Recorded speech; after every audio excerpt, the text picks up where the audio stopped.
Solo nos queda saludar a nuestro invitado central de la noche, Eric Fratini. Buenas noches, Eric. ¿Qué tal, Miguel? Buenas noches. Un placer que estés aquí de nuevo con nosotros. Nada, un placer también para mí. Déjame que te vuelva a presentar. Has estado muchas veces con nosotros en el programa, pero bueno, por si acaso, ensayista, novelista, corresponsal en Oriente Medio, periodista, profesor universitario, guionista de televisión, conferenciante. Fuiste corresponsal en Oriente Medio, has vivido en Beirut, en Chipre, en Jerusalén. Has dado cursos de conferencias sobre seguridad y terrorismo. Autor de 28 libros y 24 ensayos publicados en diferentes lugares como Portugal, Italia, Chequia, Francia, Holanda, Bulgaria, Polonia y ya no digo más. Y autor últimamente de un libro que se llama Los científicos de Hitler, historia de la Nenerve. ¿De dónde sacas, primero, tiempo para escribir y en segundo lugar tantos datos como das en los libros? En este yo he estado leyendo Los científicos de Hitler, increíble cantidad de datos. Pues bueno, digamos que el germen de este libro comienza en el año 2019, por el verano del 2019, que es cuando yo comienzo a recopilar información sobre la Nenerve, ¿no? Empiezo a recopilar principalmente bibliografía. Has visto que las fuentes bibliográficas son brutales, ¿no? Y luego a partir de ahí comienzo a utilizar, ya sabes que me apasionan los archivos, sí, y comienzo a pedir información al Bundesarchiv, que es el archivo oficial del gobierno alemán, pidiéndoles información si tienen información sobre la Nenerve.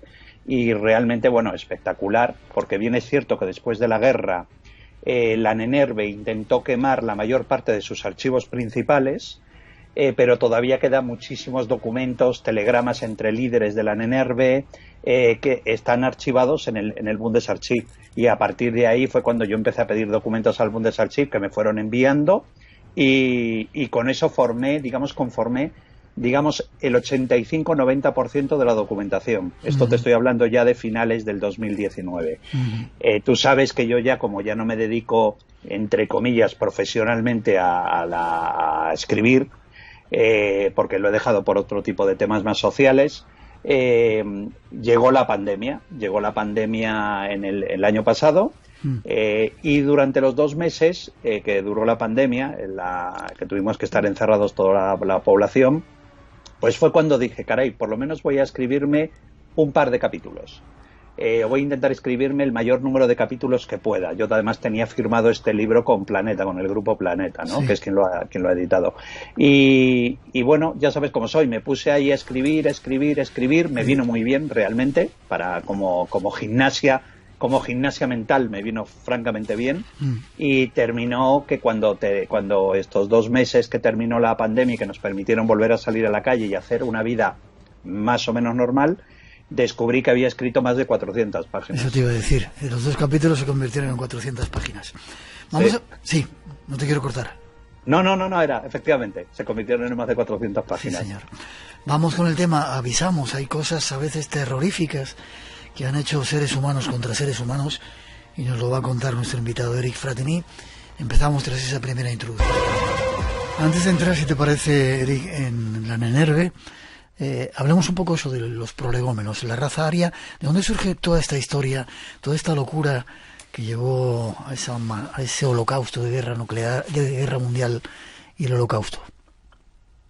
Bueno, la raza aria realmente es, como ideología, es creado por el Partido Nacional Socialista a comienzos de los años 20, ¿no?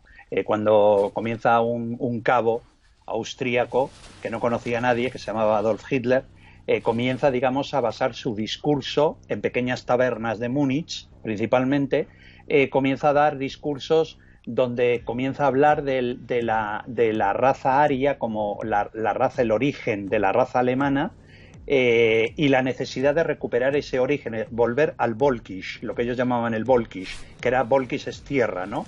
Volver al origen de la tierra, al origen de la raza alemana germánica. Y para ello pedían, digamos, la necesidad de crear una raza aria y de explicar principalmente a la población alemana que era necesario, digamos que era lo que estaba escuchando en vuestra introducción, era realmente, digamos, hacer una selección, además entre comillas, lo define muy bien, hacer una selección entre los superhumanos, que eran los alemanes puros de raza aria, ¿no? Y los subhumanos, que en esa parte de los subhumanos, en esa clasificación de subhumanos, estaban, bueno, pues los grupos sociales que acabaron en campos de exterminio y en cámaras de gas, como fueron los judíos, los gitanos, los eslavos, y luego también las ideologías políticas que estaban dentro de esos subhumanos, como eran los comunistas, los socialdemócratas, que también acabaron en campos de concentración.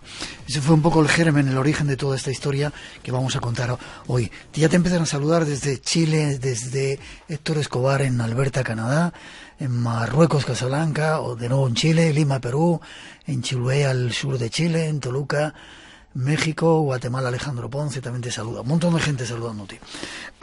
Aquí tengo un dato que dice: Himmler decía, el Führer ha marcado para nuestra generación el objetivo de que nos convirtamos en un nuevo punto de partida.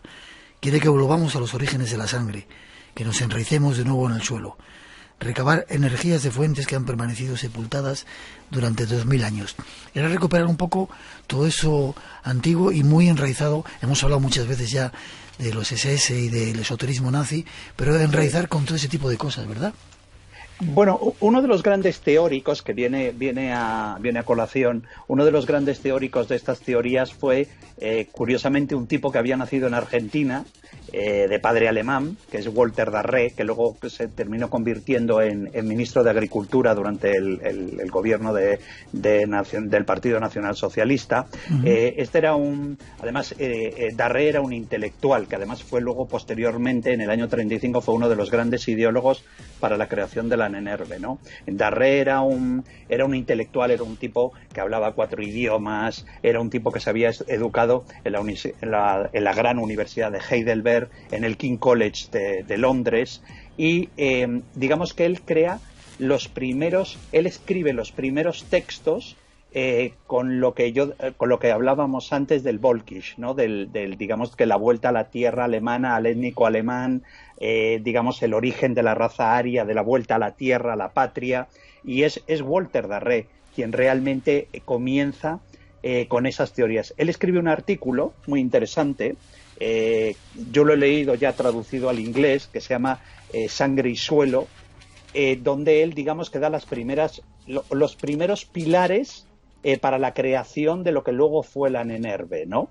Y en las cuales llama la atención de un hombre muy poderoso que se llama Heinrich Himmler, que, bueno, pues le llama la atención y le llama a Berlín y digamos que le combina a crear los primeros pilares de lo que iba a ser la NENERVE en base a las teorías creadas por Darré, que es realmente el ideólogo de la NENERVE, y de estas teorías de la vuelta a la tierra, de la pureza de la sangre, de lo que le llamaron el espacio vital, que tú también lo habrás oído, el famoso espacio vital, donde Hitler reclama el espacio vital en los territorios que luego ocuparon de Polonia, la parte occidental de Polonia, donde había mayor población de polacos de origen alemán, y eso era todo lo que ellos volvían como el espacio vital alemán, y que luego posteriormente también fue los Sudetes, la zona de Checoslovaquia, y digamos que esas teorías, el ideólogo fue Walter Darré. Las SS soñaban con recomponer el sueño antiguo y siniestro en el que el superhombre ario tenía poderes mágicos y los miembros de las razas inferiores eran sus esclavos. Aquí están los prolegómenos de esta historia. Queremos seguir adelante cuando son las 12:21, 1:21 en las Islas Canarias. Pues ahí te dejo la pregunta. Toda esta historia fue el caldo de cultivo para realizar un montón de pruebas, algunas que ponen los pelos de punta. Tú recoges algunas en el libro Los científicos de Hitler, y no sé, ¿por dónde quieres que empecemos? Pues por el doctor Hirt, el famoso doctor. Tremenda tengo aquí el capítulo aquí abierto ahora mismo. ¿Quién era este personaje? Hirt era un antropólogo que había estudiado también en la Universidad de Heidelberg. Era un hombre intelectual bastante oscuro, la verdad. Era un hombre que, no tenía muchas amistades, era un hombre muy... era un malnazi, a mucha gente le hablaban. He leído el informe del Partido Nacional Socialista sobre el doctor Hirt, era un hombre que no tenía muchas amistades, era un hombre bastante oscuro. Bueno, y él era un científico de la NENERVE, él formaba parte de la NENERVE, era uno de los hombres importantes de la NENERVE. Él propone a Himmler la idea de que hay que conocer al enemigo para poder destruirlo, ¿no? Entonces, con esa idea, él propone la idea de crear un gran museo en Estrasburgo, en la misma sede de la Universidad de Estrasburgo, que era una universidad del Reich, con la idea de crear un gran archivo histórico y una colección de cráneos humanos perteneciente a judíos, de origen judío, ¿no? Con esa idea, él contrata a un hombre que se llama Bruno Beger. Él fue uno de los antropólogos que acompañó a Ernest Schaffer, el famoso explorador que va al Tíbet en el año 36. Él contrata a Beger para que se dedique a recorrer el campo de Auschwitz y de Bergen-Belsen y de Birkenau, con la idea de que él seleccione qué tipos de personas o qué tipos de cráneos son interesantes para formar parte de la colección. Este hombre, Beger, recopila o selecciona aproximadamente a unos 84 prisioneros en campos de exterminio, que son judíos, y los trasladan a Stutthof, el campo de concentración que está muy cerca de la Universidad de Estrasburgo. Y los gasean, los mandan a la cámara de gas, y los cadáveres son enviados a la Universidad de Estrasburgo para su estudio, porque la idea era crear una gran colección de cráneos, como te digo, una gran colección de cráneos, ¿no? De cráneos judíos, con la idea, además, Hirt había propuesto incluso a Himmler la idea de crear un gran museo en Alemania que fuera itinerante, un museo que fuera mostrando la degeneración del pueblo judío, ¿no? Con el fin de apoyar de que las poblaciones alemanas, las poblaciones, cercanas al nacionalsocialismo, pudiesen ver la degeneración de esto y la necesidad de llevar a cabo la solución final y el holocausto, ¿no? Acabar con el pueblo judío. Y bueno, es curioso porque Hirt, cuando termina la guerra, este hombre desaparece misteriosamente, no se sabe nada de él. Sigue el avance de las tropas francesas, de la Francia libre, que comienzan a avanzar buscándole, porque ya han descubierto las instalaciones de la Universidad de Estrasburgo. Y finalmente, creo que pasó un año o un año y medio después del fin de la guerra, cuando descubren que Hirt realmente, antes de terminar la guerra, él se va a un bosque y se pega un tiro en la sien, y encontraron el cadáver, pues creo que un año y medio después. Una historia bastante curiosa la de Hirt, por eso le dedico un capítulo entero. Pero aparte de este curioso personaje, era tremendo. Por ejemplo, lo que hacían con los homosexuales, ¿no? Palizas, además de palizas, salvajes experimentos en los que inyectaban hormonas de animales o les castraban, ¿no? Sí. Bueno, los médicos de la NENERVE, porque déjame decirte antes una cosa muy importante. ¿Yo por qué decido escribir este libro? Porque realmente, cuando tú hablas de la NENERVE, en muchos sectores periodísticos, la gente cree que la NENERVE es realmente una organización que se dedicó a buscar la lanza de Longinos, el Arca de la Alianza, en las famosas películas de Indiana Jones. Sí. Y claro, era realmente la información que yo tenía sobre lo que era la NENERVE. Incluso la bibliografía que yo he estudiado española, que se ha editado aquí en España, solamente se dedican a eso, a hablar sobre la NENERVE. Entonces, al final, lo que tú realmente recibes como información es que la NENERVE era una organización que realmente no fue dañina. O sea, fue realmente una organización que no tuvo un papel destacado en lo que fue el Holocausto, la solución final, etcétera, etcétera. Y luego, realmente, eso dura. Claro, la NENERVE se funda en julio del año 35, ¿vale? Y realmente esa parte esotérica que todos conocemos solamente dura un año, esos estudios esotéricos, con el tema de la lanza de Longinos o la búsqueda del Santo Grial. Eso dura realmente muy pocos meses, porque en el año 36 Hitler, durante un discurso en el Congreso del Partido en Nuremberg, él habla de los charlatanes, de los grandes charlatanes que manipulan la conciencia de los alemanes con estupideces esotéricas, Y entonces, en ese momento, Wolfgang Sievers y Himmler se dan cuenta de que realmente Hitler está atacando a los científicos de la NNRV, a los esotéricos de la NNRV. Y es cuando se transforma, y en el año 36, digamos que Himmler toma la decisión de convertir la NNRV en algo mucho más científico, que no más serio, bien es cierto, pero sí mucho más peligroso. Efectivamente, la NNRV a partir de entonces, del año 36, son los que, digamos, crean la ideología o crean la normativa para lo que fueron luego las leyes de Nuremberg. Digamos que fueron los que decidieron cómo, o sea, qué grado de judío tenías tú en base a si tenías un abuelo o un bisabuelo, y eso fue lo que luego posteriormente llevó al Holocausto y a la solución final y a la destrucción del pueblo judío. Pero también fueron los que diseñaron todo el tema de legislación para las razas degeneradas. Ellos definían las razas degeneradas como los homosexuales o las lesbianas.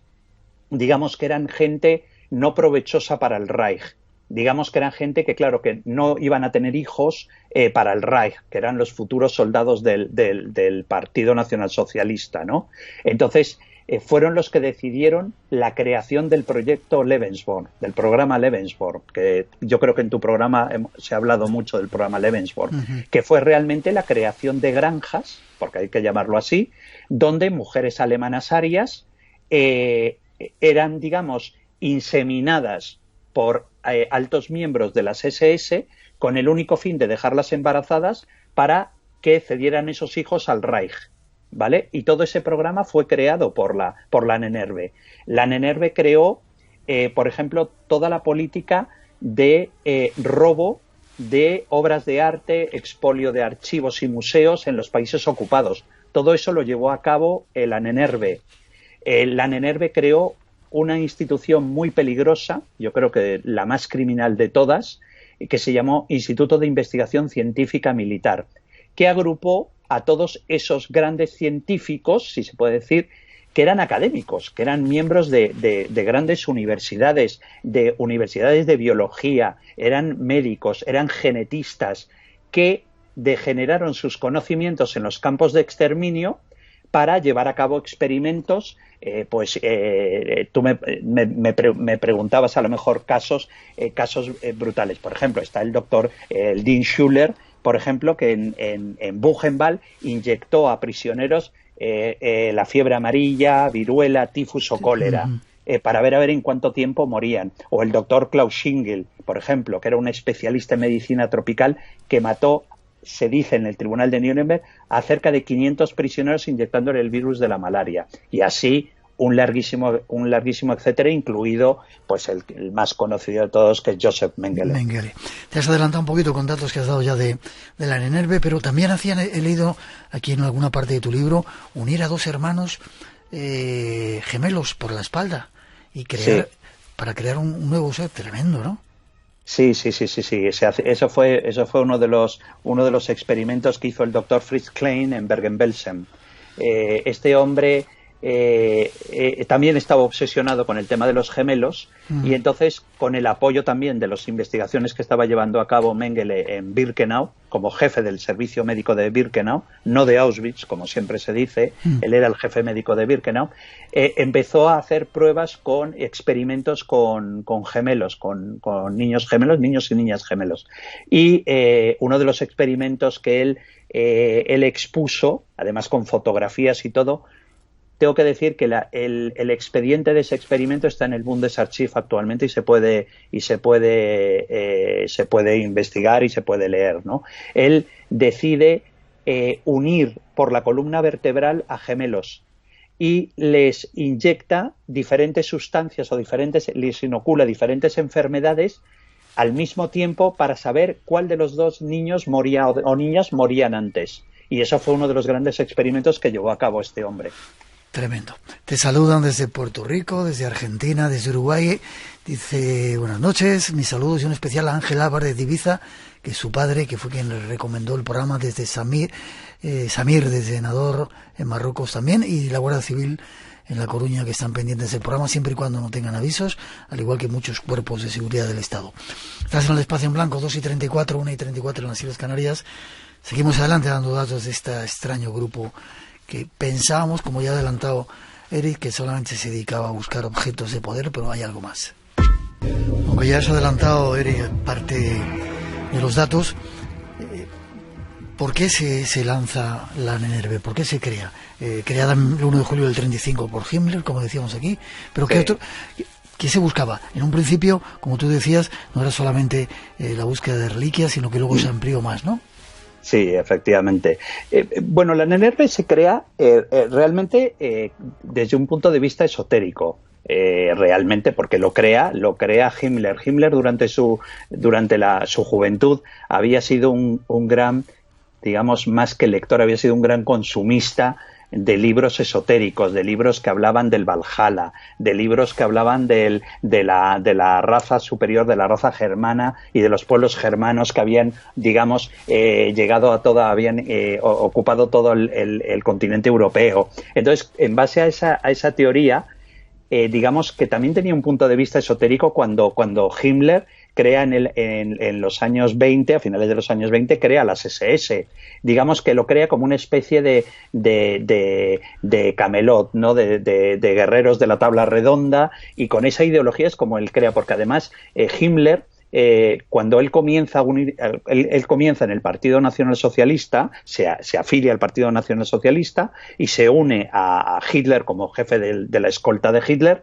Himmler, digamos, era un hombre que iba a muchísimas reuniones de temas de grupos esotéricos que había entonces, también de grupos nacionalistas que tenían una gran relación con esos grupos esotéricos. Entonces, cuando él se convierte en el segundo hombre más poderoso del Reich, porque no era Goebbels, no era Göring, era realmente Himmler, Heinrich Himmler, él decide crear esa especie de Camelot, pero personal.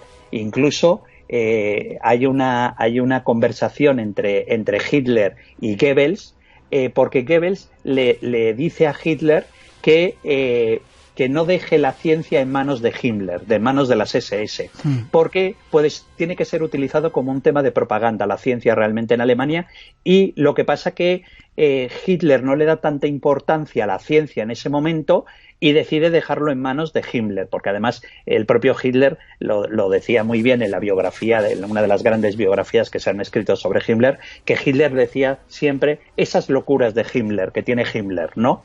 Y bueno, por eso se convierte durante el primer año en una sociedad esotérica con el famoso castillo de Wewelsburg, donde Himmler crea el Sol Negro, la Orden del Sol Negro, crea, digamos, una especie de Camelot para los altos mandos de las SS, y digamos que era un tema privado de él. Lo que pasa que posteriormente, cuando lo que yo te contaba antes, que a partir del año 36, después del famoso discurso de Hitler en Nuremberg, es cuando Himmler decide reconvertir el objetivo prioritario de la NENERVE. Preguntan oyentes si es cierto que algunos de esos científicos de Hitler se asentaron después en Málaga y participaron en el boom hotelero de la Costa del Sol. Luego vamos a hablar de la relación de la NENERVE y España, pero ¿algunos de ellos llegaron hasta España, a la Costa del Sol, y montaron toda esta historia?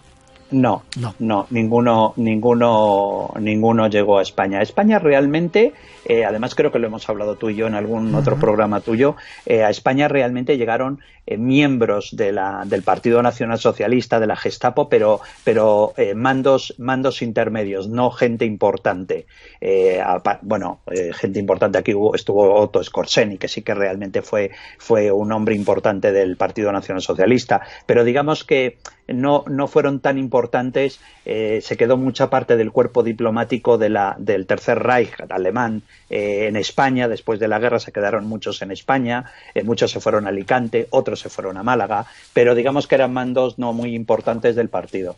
Vale, 2:42, 1:42 en las Islas Canarias. Damos un pasito más para cerrar un poco el círculo de esta historia que estamos simplemente esbozando con la ayuda de nuestro invitado Eric Fratini. 900-137-137 nuestro teléfono por si... ¿A los médicos de las SS los llamaban los médicos de la Bata Negra?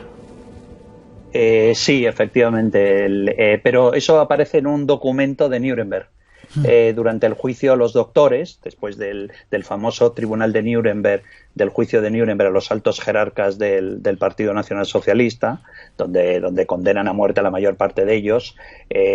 Luego hubo subsiguientes juicios, y uno de ellos, uno de los más importantes, se llamó el juicio a los doctores, que fue un juicio en Nuremberg, celebrado en Nuremberg, en el mismo lugar de donde se juzga anteriormente a los altos líderes del Partido Nacional Socialista, y donde en ese juicio está incluido también como acusado Wolfgang Sievers, el secretario general de la NNRV.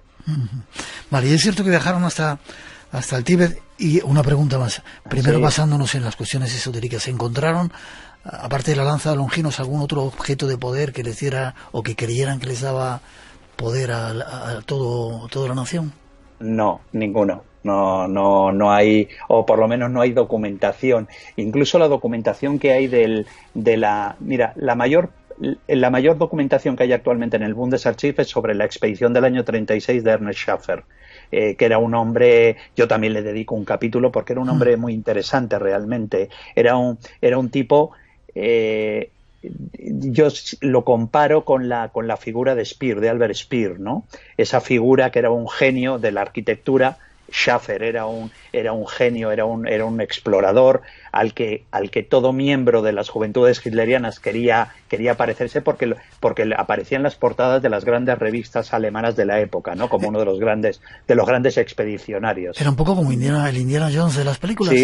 Sí, efectivamente, era una especie de Indiana Jones. Además aparecía cazando osos. Es muy famosa la fotografía, que además yo publico en el libro, la famosa fotografía de él con unos prismáticos y con un rifle de precisión, tomado en una montaña en el Tíbet.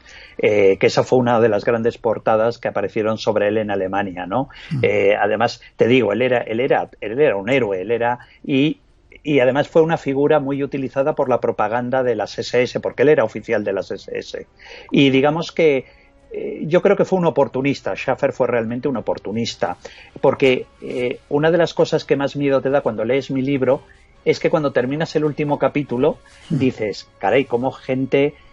da miedo, ¿no? Realmente, de cómo gente culta, gente que eran académicos, gente que era decanos de grandes universidades, eran catedráticos, eran profesores de universidades y de instituciones importantísimas de estudios políticos, cómo, digamos, degeneraron sus conocimientos para apoyar la propaganda del Partido Nacional Socialista, de la raza aria. Y entonces eso es lo que realmente da miedo, de cómo la gente culta degeneró, digamos, con el único fin de explicar a la población alemana, que era lo que realmente pedía Hitler, que la población alemana estuviera convencida de la necesidad de acabar con esas razas de subhumanos, sin que, digamos, la población alemana protestara por esa eliminación. Es una pregunta que te quería hacer, pero ya la has contestado. ¿La NNRV tuvo que ver con la solución final? Sí, tuvieron mucho que ver con la solución final, claro. Tú piensas que la NNRV, los científicos de la NNRV fueron los que establecieron las directrices, digamos, de raza para crear las leyes de Nuremberg. Que las leyes de Nuremberg se establecieron las leyes de Nuremberg y las leyes de ciudadanía, en los cuales ya en las leyes de Nuremberg se comienza a decir que los judíos tienen que ser liquidados de la sociedad alemana. Digamos que se decía tímidamente, porque te estoy hablando, esto es del año 35. Claro, las leyes de Nuremberg son del año 35 y todavía eran tímidas, digamos, la situación de la eliminación de los judíos de la sociedad alemana. Y digamos que, claro, la NNRV tuvo mucho que ver en ello. Mucho antes, la gente no lo sabía, por ejemplo, que la NNRV son los que establecen las directrices para llevar a cabo la famosa Acción T4, que fue la liquidación de los ciudadanos alemanes, hombres, mujeres y niños que estaban en hospitales psiquiátricos, o niños que habían nacido con malformaciones, que fueron liquidados por el régimen nazi en una operación ultrasecreta. Y hay un documento del Bundesarchiv sobre esa operación, que se mató a cerca de 275.000 ciudadanos alemanes. Wow. Sí. Casi terminando, porque no te quiero cansar mucho.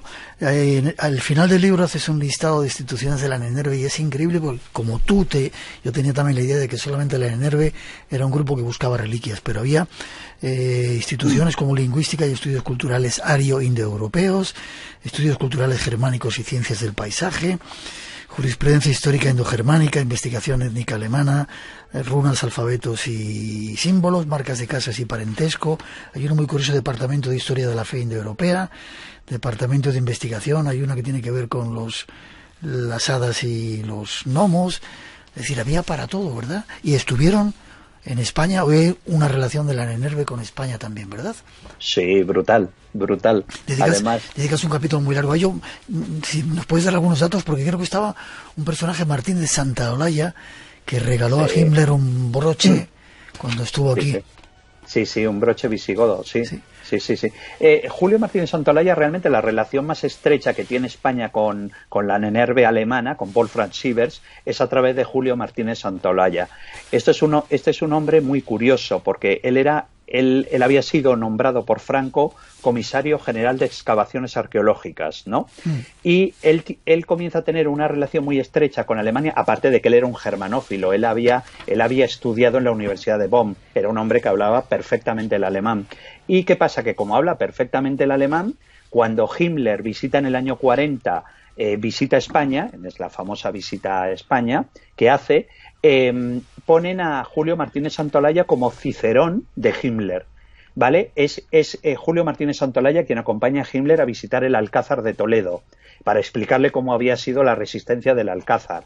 Es el que le acompaña y le sirve de Cicerón en la visita, una visita muy, muy larga que hace Himmler al Museo Arqueológico Nacional de Madrid. Y es Julio Martínez Santaolalla. Cuando Himmler regresa a Berlín, habla muy bien a Wolfram Sievers de Julio Martínez Santaolalla. Y ya a partir de entonces, Julio Martínez Santaolalla y Sievers tienen ya una relación absolutamente personal, incluso se llegan a hacer amigos. Esa relación es muy curioso, porque Wolfram Sievers, cuando Julio Martínez Santaolalla estaba protegido por un tipo muy conocido de esa época, que es José Luis Arrese, que en ese momento era secretario general de Falange Española y ministro de Franco, ¿vale? Arrese era un hombre muy cercano a Hitler, era amigo de Hitler. Cada vez que Arrese iba a Berlín veía a Hitler. Yo publico una fotografía de ellos dos juntos en Berlín, en el libro.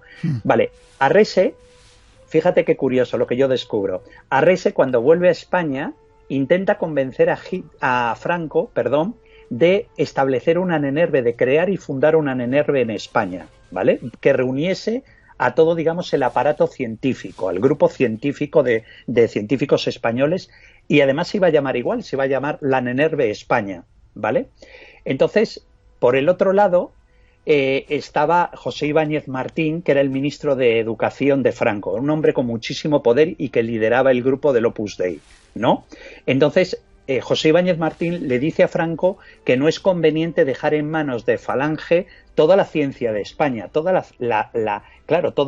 porque Arrese realmente quería utilizar la ciencia como tema propagandístico, un poco como funcionaba realmente en Alemania, la NENERVE, ¿no? Y entonces Franco recibe muchas presiones por parte de Falange y finalmente Franco toma partido por Ibáñez Martín y le dice a José Ibáñez Martín, le dice, decide tú la creación de una NENERVE en España, con la misma estructura de una NENERVE en España. ¿Y qué funda José Ibáñez Martín? El Consejo Superior de Investigaciones Científicas. Algo que sigue funcionando todavía. Menos mal que nos libramos de la NENERVE. Déjame que diga algo que cuenta Diego Moldes, que es quien te hace el prólogo de Julio Martínez Santaolalla, el amigo de Himmler. Dice, trató de ver a España, en concreto algunas comarcas, Canarias, Galicia o el Bierzo, como una tierra libre de la contaminación semítica, compuesta de regiones étnicas unidas a la pureza aria que conectaba lo germánico con lo nórdico, lo indio y los restos de la Atlántida. Casi nada. Sí. ¿Qué conclusión podemos sacar de todo esto, casi terminando, Eric? Pues mira, una conclusión de vigilancia, ¿vale? Hay que vigilar, y porque realmente la gente inculta, la gente iletrada, son los que tiran los cócteles Molotov, son los que tiran los ladrillos contra los escaparates, pero estos están dirigidos por gente que tiene mucha cultura, pero que nunca arrojaría un cóctel Molotov. Es como sucedió en la Alemania de los años 30. Hay que estar muy vigilantes. Y porque, déjame decirte que cuando yo estaba escribiendo el libro, sí, veía demasiados paralelismos con la Europa actual, con la Europa del siglo XXI. Por eso estamos tocando el tema, sí, señor. Sí, y yo creo que lo que me ha enseñado a mí como autor del libro y como descubridor de muchas de las cosas que he ido descubriendo a través de la lectura de documentos es que tengamos cuidado, que todos los países, ya me da igual que sea Perú, Chile, Alemania, Italia, España, estemos muy vigilantes de las situaciones políticas que estamos viviendo, porque es responsabilidad de todos que esto de la Nenerve, lo que yo cuento en este libro, no vuelva a suceder. Ojalá. Déjame que diga una frase que recoges en el libro de Adolf Hitler. La primitiva simpleza de sus mentes le convierte en presa fácil de una gran mentira, y aquellos mismos suelen decir pequeñas mentiras, pero se avergonzarían de decir una grande. Casi nada. Parecía que no iba a volver a ocurrir lo de los holocaustos, de las SS y todo eso, y luego llegaron los Balcanes, los Hutus y los Tutsis, y parece que no hemos aprendido. Déjame que ponga un poquito de música y un último consejo tuyo.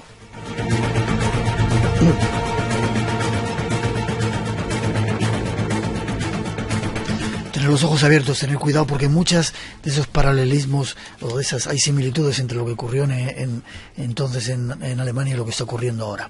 Yo no quería preguntarte o decirte que habías pasado el COVID, afortunadamente lo has pasado, pero querías dar un consejo, ¿no?, antes de despedirte.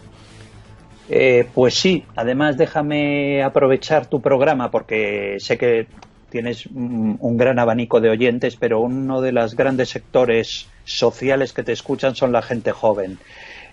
Déjame dirigirme a ellos. Un minutito tienes, o sea que todo nada. He pasado el COVID 16 días, ha sido durísimo.